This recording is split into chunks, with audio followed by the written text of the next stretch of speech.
అందరికీ నమస్కారం. ప్రియమైన సోదరమణులారా, ఇటీవల కాలంలో జరుగుతున్నటువంటి ఈ రాజకీయ రభస మిత్రులారా, ప్రతిరోజు కూడా గత ప్రభుత్వ అరాచకాలు, గత ప్రభుత్వ దోపిడీ, గత ప్రభుత్వ భూ కబ్జాలు, గత ప్రభుత్వంలో జరిగినటువంటి అవినీతి కుంభకోణాలని ప్రతిరోజు కూడా తాటికాయంత అక్షరాలతో ఈనాడు పేపర్లో ప్రచారం అవుతూనే ఉంది. అయితే నేను ఒక్క మాట అడుగుతున్నాను. కూటమి ప్రభుత్వం ముఖ్యమంత్రి గారు ప్రతిరోజు ప్రచారాలకే పరిమితం అవుతుంది. అవి మీరు చేస్తున్న ఆరోపణల వాస్తవాల? ఒకసారి ఆమె లడ్డూ లాంటి అవకాశం దొరికింది, కానీ మేము అంత దుర్మార్గులం కాదు, మాకు కక్ష సాధింపులు లేవు. లడ్డూ లాంటి అవకాశం దొరికిందంటావు, కక్ష సాధింపులు లేదని అంటావు. మరి చట్ట పరిధిలో పరిపాలన అందించే వాళ్ళు రాజ్యాంగ చట్ట ప్రకారం ఎవరు తప్పు చేస్తే వారు శిక్ష అర్హులు.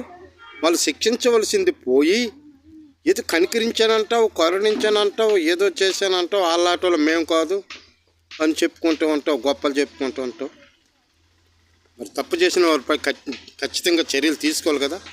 ఎక్కడ కూడా ఎందుకు తీసుకోవట్లేదు అంటే, ఈరోజు ఆలయ్యారు, రేపు మేమవుతాం కాబట్టి ఇలా ప్రచారంకి ఆరోపణలు చేసి ప్రచారం ఎక్కువగా పెంచి ప్రజల్లో మీరు ఒక మంచితనాన్ని గుడ్ విల్ పొంది వాళ్ళ మీదేమో ఏదో చేయాలని అంటే, రేపు చూసిన మీరు ఒకటే, మీరు ఒక కులం అంటే డబ్బున్న కులం మీది, అధికార కులం మీది. వీటన్నిటికీ బలైంది ప్రజలు, సామాన్యులు, మధ్యతరగతి కుటుంబీకులు, రైతులు. ఇప్పటికే భూ సదస్సులు పెట్టావు, ఒక్క సమస్య ఎక్కడైనా పరిష్కరించావా? సన్నాసనకారు చేతిలో ఉన్నట్టు భూములు సమస్య విపరీతంగా ఉంది, ఎక్కడ కూడా లేదు.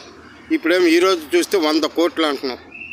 ఆ గుడివాడలు 100 కోట్లు. మరి 100 కోట్లు కబ్జా చేసిన వాళ్ళపై కఠిన చర్యలు ఉండాలి కదా. అసలు ఇలాంటి అది ఆరోపణ, ప్రచారమా? ఇంకా అది చేస్తాను ఇది చేస్తాను అని అంటున్నాం. ప్రత్యక్షంగా కంటికి కనిపిస్తుంది, అటు భూమి కనిపిస్తుంది, ఇటు కనిపిస్తుంది. 100 కోట్లు జగనన్న కాలనీ మేరకలు కానీ చెప్పేసుకుని అవినీతి జరిగిందని చెప్తా ఉన్నాం. ఎందుకు లేట్ చేస్తున్నాం? ఖచ్చితంగా చర్యలు తీసుకోవాలి కదా. అది మీ బాధ్యత కదా. మీరు కదా అధికారంలో ఉన్నది. మాటలు ఎందుకు మాట్లాడతారు? ఎందుకు ఈ ఉట్టి మాటలు? ఇది సరైన విధానం కాదు. ఎవరు తప్పు చేసిన చట్టం తన పని చేసుకెళ్ళేటట్లు ఇప్పటికే మీ